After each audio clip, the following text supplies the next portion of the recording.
So ಎಲ್ರಿಗೂ ನಮಸ್ತೆ sir, ಬಂದಿದ್ದಕ್ಕೆ ತುಂಬ ಧನ್ಯವಾದಗಳು. ಹಾಗೆ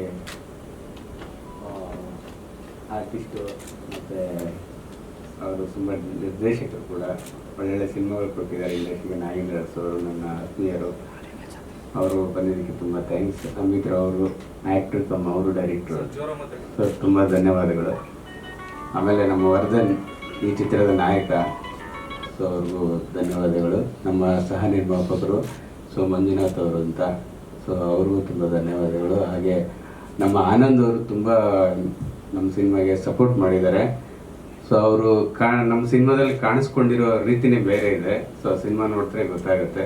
ಮೋಸ್ಟ್ಲಿ ಟ್ರೈಲರಲ್ಲೂ ಸ್ವಲ್ಪ ಒಂದು ಶಾರ್ಟಲ್ಲಿ ಬಂದೋಗ್ತಾರೆ, ಸೊ ಅದನ್ನು ಗಮನಿಸಿದ್ರೆ ಗೊತ್ತಾಗುತ್ತೆ ಅಷ್ಟೇ. ಆಮೇಲೆ ಸುಚಿತ್ ಚೌಹಾಣ್ ಅಂತ, ಸೊ ನನ್ನ ಜೊತೆ ಅವನೇ ಅಸೋಸಿಯೇಟ್ ಆಗಿ, ಅಸಿಸ್ಟೆಂಟ್ ಆಗಿ, ಮ್ಯಾನೇಜರ್ ಆಗಿ, ಎಲ್ಲನೂ ಪ್ರೊಡಕ್ಷನ್ ಕಂಟ್ರೋಲರ್ ಆಗಿ ಎಲ್ಲನೂ ನೋಡ್ಕೊಂಡಿದ್ದಾನೆ.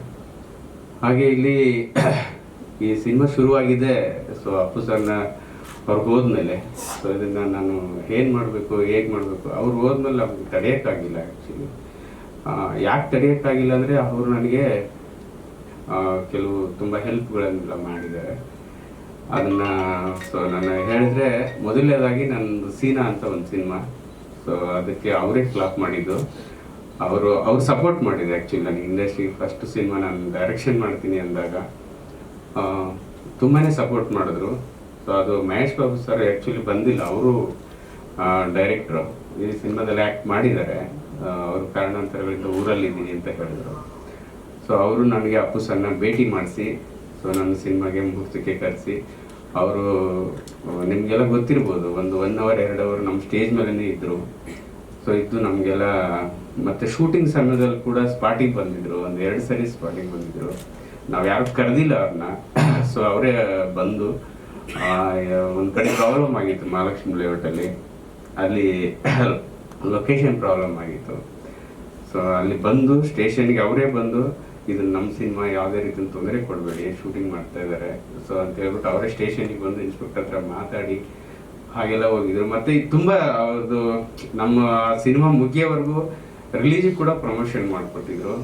ಸೊ ಹಾಗೆ ಏನಂದರೆ, ಆ ಸಿನಿಮಾ ಮುಗಿದ ತಕ್ಷಣ ನನಗೆ ಇನ್ನೊಂದು ಸಿನಿಮಾ ಮಾಡಬೇಕು ಅಂತ, ಗಣೇಶ್ ಅವ್ರದ್ದು ಒಂದು ಸಿನಿಮಾ ಮಾಡಬೇಕಂತ ಒಂದು ಆಫರ್ ಬಂದಿತ್ತು. ಅದನ್ನು ನಾನು ಸರಿ ಸರ್ ಮಾಡೋಣ ಅಂತ ಹೇಳ್ಬಿಟ್ಟು, ನನ್ನ ಸಿನಿಮಾ ಇನ್ನೂ ರಿಲೀಸ್ ಆಗಿರಲಿಲ್ಲ ಸೀನಾ, ಸ್ವಲ್ಪ ಪಬ್ಲಿಸಿಟಿ ಎಲ್ಲ ಚೆನ್ನಾಗಿತ್ತು, ಅದನ್ನ ನೋಡಿಕೊಂಡು ಆಗಲಿ ಅಥವಾ ಟ್ರೈಲರ್ ನೋಡಿ ಆಗಲಿ ಅವ್ರು ನನಗೆ ಒಂದು ಆಫರ್ ಕೊಟ್ಟಿದ್ರು. ಅದಾದಮೇಲೆ ಸೊ 1-2 ತಿಂಗಳಲ್ಲಿ ನಾನು ಅಪ್ಪು ಸರ್ ಪಿಕ್ಚರ್ ಡೈರೆಕ್ಷನ್ ಮಾಡಬೇಕಿತ್ತು. ಇದು ಬಂದ್ಬಿಟ್ಟು KP ಶ್ರೀಕಾಂತ್ ಅವರು ಪ್ರೊಡ್ಯೂಸರು. ಕನಕಪುರಕ್ಕೆ ಹೋಗಿ ನನ್ನ ಕತೆ ಹೇಳಿ, ಶ್ರೀನಿವಾಸ್ ಅವರೆಲ್ಲ ಓಕೆ ಮಾಡಿ, ಪ್ರೊಡ್ಯೂಸರ್ ಎಲ್ಲ ಓಕೆ ಆಗಿ, ಆಮೇಲೆ ನಾನು ಅಪ್ಪು ಸರ್ಗೆ ಕತೆ ಹೇಳಿದ್ದೆ. ಸೊ ಆ ಕತೆ ತುಂಬ ಅದ್ಭುತವಾಗಿತ್ತು. ಸೊ ಅವರು ಕೂಡ ಆಯಿತು ಮಾಡೋಣ, ತುಂಬ ಚೆನ್ನಾಗಿದೆ ಅಂತ ಹೇಳಿ. ಸೊ ಇದು 1 ಮಂತ್ ಡಿಸ್ಕಷನ್ಸ್ ಎಲ್ಲ ಹಾಗೆ ಹೋಯಿತು. ಆದಮೇಲೆ ಮತ್ತೆ ಅವರು ಪ್ರೊಡ್ಯೂಸರ್ಸು ಎಲ್ಲ ನಾವೆಲ್ಲ ಕೂತ್ಕೊಂಡು ಒಂದು ಡಿಸೈಡ್ ಮಾಡಿ ಸಿನಿಮಾ ಮಾಡೋಣ, ತುಂಬ ಚೆನ್ನಾಗಿದೆ ಅಂತ. ಆಮೇಲೆ ಒಂದ್ಸರಿ ಕರೆಸಿದ್ರು, ನಿರ್ಮಾಪಕರು ಕರೆಸ್ಬಿಟ್ಟು, ಇಲ್ಲ ನೀವು ಮಾಡಿರೋದು ಒಂದೇ ಸಿನಿಮಾ, ಸೊ ಹಂಗಾಗಿ ಈ ಕತೆ ಕೊಟ್ಬಿಡಿ, ನಾವು ಡೈರೆಕ್ಷನ್ ಬೇರೆ ಕಡೆಯಿಂದ ಮಾಡಿಸೋಣ ಅಂತ ಹೇಳ್ಬಿಟ್ಟೆಲ್ಲ ಕೆಲವು ಇದೆಲ್ಲ ಆಯಿತು. ಆಮೇಲೆ ಇಲ್ಲ ಸರ್, ನಾನು ಹಾಗೆಲ್ಲ ಮಾಡಲ್ಲ, ಸೊ ನಾನೇ ಇದನ್ನು ಡೈರೆಕ್ಷನ್ ಮಾಡಬೇಕು, ಹಾಗೆಲ್ಲ ನನ್ನ ಕತೆ ಕೊಡೋಕ್ಕಾಗಲ್ಲ ಅಂತ ಹೇಳ್ಬಿಟ್ಟು ಅದು ಹಾಗೆ ಇದಾಯಿತು. ಆಮೇಲೆ ಅಪ್ಪು ಸರ್ಗೆ ಹೇಳಿದೆ ನಾನು, ಈ ಥರ ಎಲ್ಲ ಹಿಂಗಾಯಿತು ಸರ್ ಅಂತ. ಸರಿ ನೋಡೋಣ, ಇದನ್ನು ಮಾಡೋಣ, ತೊಂದರೆ ಇಲ್ಲ, ಏನಾದರೂ ಒಂದು ಪ್ಲ್ಯಾನ್ ಮಾಡೋಣ ಅಂತ ಹೇಳ್ಬಿಟ್ಟು ಹೀಗೆ ನಡ್ಕೊಂಡು ಹೋಗ್ತಾ ಇತ್ತು. ಸೊ ಅದ್ರ ಮಧ್ಯದಲ್ಲಿ ಏನೋ ನಮ್ಮ ಬ್ಯಾಡ್ ಲಕ್ ಏನೋ ಗೊತ್ತಿಲ್ಲ, ಸೊ ಆ ಸಿನಿಮಾ ಸೆಟ್ ಇರಲಿಲ್ಲ, ಅದು ಹಾಗೆ ಮಾತುಕತೆಯಲ್ಲೇ ಉಳ್ಕೊಂಡು ಹೋಯಿತು. ಸೊ ಮುಂದಕ್ಕೆ ಅವ್ರ ಸಿನಿಮಾ ಮಾಡಬೇಕು ಅಂತ ನನಗೆ ತುಂಬ ಹಂಬಲ ಇತ್ತು. 2ನೇ ಸಿನಿಮಾನೇ ನಾನು ಅಪ್ಪು ಸರ್ ಮಾಡ್ತೀನಿ ಅಂದಾಗ, ಸೊ ನನ್ನಲ್ಲಿ ಅದು ಬೇರೆ ಥರನೇ ಬೇರೆ ಎಲ್ಲ ಸಿನಿಮಾಗಳು ನಾನು ಅವಕಾಶ ಬಂದಿದ್ದನ್ನು ಬಿಟ್ಟಾಯಿತು. ನಾನು ಆ ಟೈಮಲ್ಲಿ ಒಂದು 4 ಇಯರ್ಸ್ ಸೊ ನಾನು ವೇಸ್ಟ್ ಮಾಡಿಕೊಂಡೆ. ಸೊ ಅದಾದಮೇಲೆ ರುಕ್ಕು ಅಂತ ಮಾಡಿದೆ. ಸೊ ಅದಾದಮೇಲೆ ಕನಸು ಕಂಡ ಮನಸ್ಸು ಅಂತ ಮಾಡಿದೆ, ಅದಿನ್ನು ಸೆನ್ಸರ್ ಆಗಿ ರೆಡಿ ಇದೆ. ಸೊ ಈಗ ರತ್ನ, ಇದು ಅಪ್ಪು ಸರ್ ಒಂದು ಅಭಿಮಾನಿ ಕತೆ ಇದು. ಇದರಲ್ಲಿ ಅಪ್ಪು ಸರ್ ಇದ್ದಾರೆ, ಆ್ಯಕ್ಚುಲಿ ಅವರಿದ್ದಾರೆ. ಟೋಟಲ್ ಬಿಗಿನಿಂಗ್ ಸ್ಕ್ರಿಪ್ಟಿಂದ ಹಿಡಿದು ಸೊ ಇವತ್ತಿನವರೆಗೂ ಅವ್ರ ಬೆನ್ನೆಲ್ಲ ಇದ್ದಾರೆ. ಸೊ ನನಗೆ ಅವರೇ ಸ್ಫೂರ್ತಿ ಈ ಸಿನಿಮಾ ರೆಡಿ ಆಗೋದಕ್ಕೆ. ಆ ಸಿನಿಮಾ ನೋಡಿದಾಗ ನಿಮ್ಗೆ ಅನ್ಸುತ್ತೆ ಇದು ಪುನೀತ್ ರಾಜ್ಕುಮಾರ್ ನಿಮಗೆ ಕಾಣ್ತಾ ಹೋಗ್ತಾರೆ ಪಿಕ್ಚರಲ್ಲಿ. ಅವ್ರು ಪ್ರತಿ ಸೀನಲ್ಲಿ ಕಾಣ್ತಾರೆ ನಿಮಗೆ. ಆ ಕತೆ ಬರೆಯುವಾಗ ನಾನು ಎಷ್ಟು ಸರಿ ಹತ್ತಿದ್ದೀನೋ ನನಗೆ ಗೊತ್ತಿಲ್ಲ. ಶೂಟ್ ಟೈಮಲ್ಲಿ ತುಂಬ ಸರಿ ಆ್ಯಕ್ಷನ್ ಹೇಳಿ ಈ ಕಡೆ ಬಂದು ಎಷ್ಟೋ ಸರಿ ಹತ್ತಿದ್ದಿದೆ. ಸೊ ಇವರೆಲ್ಲ ಬಂದು ಸಮಾಧಾನ ಮಾಡಿದ್ದಾರೆ. ಸೊ ಈಗಲೂ ನನಗೆ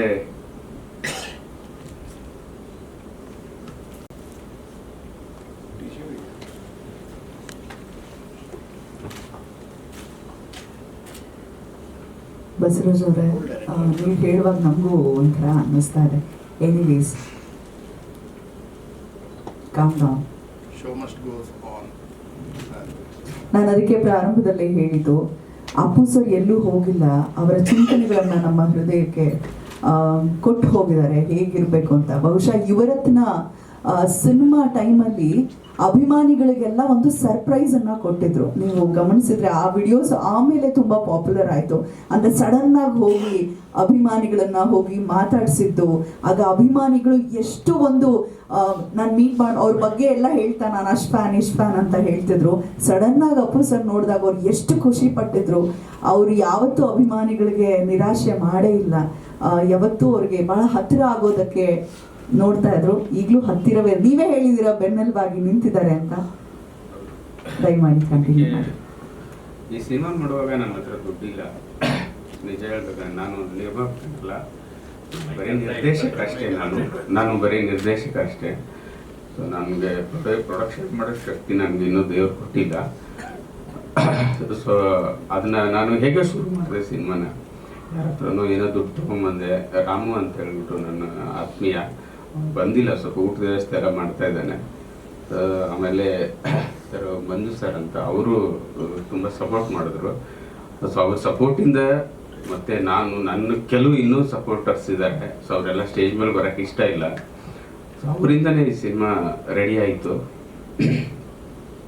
ಮತ್ತು ಈಗ ಅವ್ರ ನೆನಪಲ್ಲಿ ನಾನು ಏನು ಮಾಡಿದ್ರು ಸಾಲದು. ಯಾಕಂದರೆ ಅವ್ರು ಯಾರು ಅಲ್ಲ, ಅವ್ರು ನನಗೆ ಯಾವ ಸಂಬಂಧಿಕರು ಅಲ್ಲ, ಅವರು ನನ್ನ ಗೆಳೆಯರು ಅಲ್ಲ. ಅಪ್ಪು ಸರ್ ನಮಗೆ ಅವರು ಜಸ್ಟ್ ನಾವು ಚಿಕ್ಕ ವಯಸ್ಸಿಂದ ಅವ್ರ ಸಿನಿಮಾಗಳು ನೋಡ್ಕೊಂಬಂದ್ವಿ. ಅವ್ರು ನಮ್ಗೆ ಇಷ್ಟ ಅಷ್ಟೇ ಹೊರತು ಅವರು ಯಾಕೆ ನಮ್ಮಲ್ಲಿ ಬ್ಲಡ್ಡಲ್ಲಿ ಸೇರ್ಕೊಂಡಿದ್ದಾರೆ ಅಂತ ಗೊತ್ತಿಲ್ಲ.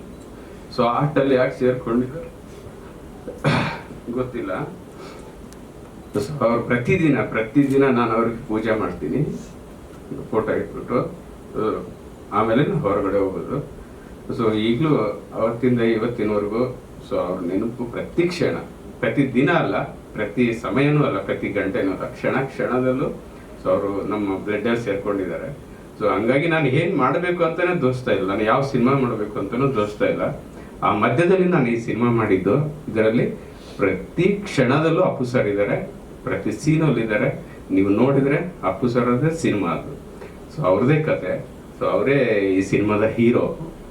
ನಾವೆಲ್ಲ ಸುಮ್ಮನೆ ಒಂದು ಪಾತ್ರಧಾರಿಗಳಷ್ಟೇ, ನಾವು ಕೆಲಸ ಮಾಡಿದ್ದೀವಿ ಅಷ್ಟೇ. ಅದಕ್ಕೆ ಅದು ತನ್ನಷ್ಟಿಗೆ ತಾನೇ ರೆಡಿಯಾಗಿದೆ. ಯಾರು ಇಲ್ಲಂದ್ರೂ ರೆಡಿಯಾಗಿದೆ, ಯಾರು ಇದ್ರೂ ರೆಡಿಯಾಗಿದೆ. ಅದಕ್ಕೆ ಏನು ಬೇಕೋ ಅದು ತಗೊಳ್ತಾ ಇದೆ. ಅದಕ್ಕೆ ಲೊಕೇಶನ್ ಆಗಿರ್ಬೋದು, ದುಡ್ಡಾಗಿರ್ಬೋದು, ಆರ್ಟಿಸ್ಟ್ಗಳಾಗಿರ್ಬೋದು. ಸೊ ಅದ್ರ ಪಾಡಿಗೆ ಅದು ರೆಡಿಯಾಗಿದೆ ಸಿನಿಮಾ ಇವತ್ತು. ಹಾಗೆ ಅಪ್ಪು ಸರ್ ನೆನಪಲ್ಲಿ ಸೊ ಈ ಸಿನಿಮಾ ಒಂದು ಮಾಡಿದ್ದೀನಿ. ಮುಂದೇನು ಅವ್ರ ಬಗ್ಗೆನೇ ಸಿನಿಮಾಗಳು ಮಾಡ್ತೀನಿ. ಹಾಗೆ ಅವರು ಹೆಸರಲ್ಲಿ ಒಂದು ಟ್ರಸ್ಟ್ ಮಾಡಿದ್ದೀನಿ ನಾನು. ಸೊ ಅನಾಥ ಮಕ್ಕಳ ಎಜುಕೇಷನ್ ಟ್ರಸ್ಟ್ ಅಂತ. ಸೊ ಅದು ಒಂದು ಲಾಂಚಿಂಗ್ ಇನ್ನೊಂದು ಟೈಮಲ್ಲಿ ಇಟ್ಕೋತೀನಿ. ಅದು ಒಂದು 10 ಮಕ್ಕಳಿಂದ ಶುರು ಮಾಡ್ತೀನಿ. ಸೊ ಆಮೇಲೆ ಇದು ಶುರುವಾಗುತ್ತೆ. ಆಮೇಲೆ ಒಂದು ಅವ್ರ ಹೆಸರಲ್ಲೇ ಒಂದು ನಮ್ಮ ಬ್ರದರ್ಸ್ ಜೊತೆಗೆ ಇಟ್ಕೊಂಡು ಒಂದು ಚಿಕ್ಕದಾಗಿ ಒಂದು ಹೋಟೆಲ್ ಮಾಡಿದ್ದೀನಿ. ಸೊ ಅಪ್ಪು ದಮ್ ಬಿರಿಯಾನಿ ಅಂತ. ಅವ್ರ ಹೆಸರಲ್ಲಿ ಇನ್ನೂ ತುಂಬ ಏನೇನೋ ಮಾಡಬೇಕಂತ ತುಂಬ ಕನಸುಗಳಿದೆ. ಸೊ ಅದಕ್ಕೆಲ್ಲ ತಾವುಗಳೆಲ್ಲ ಸಪೋರ್ಟ್ ಮಾಡಬೇಕು, ನಮ್ಗೆ ಆಶೀರ್ವಾದ ಮಾಡಬೇಕು. ಸೊ ಬಿಟ್ಟರೆ ಸೊ ಎಲ್ರಿಗೂ ಸಪೋರ್ಟ್ ಮಾಡೋದಕ್ಕೆ ತುಂಬ ಧನ್ಯವಾದಗಳು. ನಾನು ಮಾತಾಡೋಕ್ಕೆ ತುಂಬ ಇದೆ. ಸೊ ಇವಾಗ ಮಾತಾಡೋಕ್ಕಾಗಲ್ಲ. ಸೊ ನಾನು ಇಷ್ಟು ಹೇಳಕ್ಕೆ ಇಷ್ಟಪಡ್ತೀನಿ. ಒಂದು ಇದು ಹೊಸಪೇಟೆಯಿಂದ ಬರ್ತಕ್ಕಂಥ ಒಂದು ಹುಡುಗಿ, ಅಪ್ಪು ಸರ್ ಅಂದರೆ ತುಂಬ ಹುಚ್ಚು ಅವಳಿಗೆ. ಚಿಕ್ಕ ವಯಸ್ಸಿಂದ ಅವ್ರ ಸಿನಿಮಾಗಳು ನೋಡಿ ನಾನು ಅವ್ರನ್ನ ಭೇಟಿ ಮಾಡಬೇಕು ಅನ್ನೋದೇ ಅವಳ ಉದ್ದೇಶ ಆಗಿರುತ್ತೆ.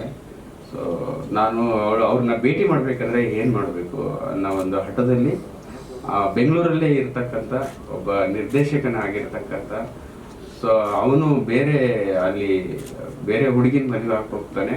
ಆಮೇಲೆ ಸೊ ತಾನೇ ಮದುವೆ ಮಾಡ್ಕೋಬೇಕಂತ ಏನೋ ಒಂದು ಗೇಮ್ ಮಾಡಿ ಅವನ್ನ ಮದುವೆ ಮಾಡ್ಕೊಂಡು ಬೆಂಗಳೂರಿಗೆ ಬರ್ತಾಳೆ. ಆಮೇಲೆ ಕತೆ ಸೊ ನೀವು ಸಿನಿಮಾ ನೋಡಿದ್ರೇನೆ ನಿಮ್ಗೆ ಗೊತ್ತಾಗೋದು ಅವರಲ್ಲಿ ಅಪ್ಪು ಸಾರ್ ಬಗ್ಗೆ ಮತ್ತೆ ಅವಳ ಬಗ್ಗೆ ಇರತಕ್ಕಂಥ ನಂಟೇನು. ಸೊ ಅವ್ರನ್ನ ಮೀಟ್ ಮಾಡ್ಸೋಕ್ಕೆ ಆ ನಿರ್ದೇಶಕ ನಾಯಕ ನಟ ಎಷ್ಟು ಕಷ್ಟಪಡ್ತಾನೆ, ಅದಕ್ಕೆಲ್ಲ ಯಾರ್ಯಾರು ಸಪೋರ್ಟ್ ಮಾಡ್ತಾರೆ, ಸೊ ಅಪ್ಪು ಸರ್ ಹೇಗೆ ಮೀಟ್ ಮಾಡ್ತಾರೆ ಅವಳ, ಸೊ ಅನ್ನೋದೇ ಚಿತ್ರದ ಒಂದು ಸಾರಾಂಶ. ತುಂಬ ಕುತೂಹಲ ಆಗಿದೆ. ಓನ್ಲಿ ನಿಮ್ ನೋಡಿದ್ರೆ ಒಂದು ಎಮೋಷ್ನಲ್ ಇರುತ್ತೆ ಸಿನಿಮಾದಲ್ಲಿ, ಪ್ರತಿ ಕ್ಷಣ ಎಮೋಷ್ನಲ್ ಇರುತ್ತೆ. ಇದು ಬರೀ ಒಂದು ಎಮೋಷ್ನಲ್ಗೆ ಸಂಬಂಧಪಟ್ಟ ಒಂದು ಸಿನಿಮಾ. ಅದು ನೋಡಿದ್ರೆ ನಿಮಗೆ ಆ ಚಿತ್ರದಲ್ಲಿ ನಿಮ್ಗೆಲ್ಲ ವಿವರಣೆ ಕೊಡ್ತಾ ಹೋಗುತ್ತೆ ಸರ್, ಆ ಥರದ ಒಂದು ಕಥೆ.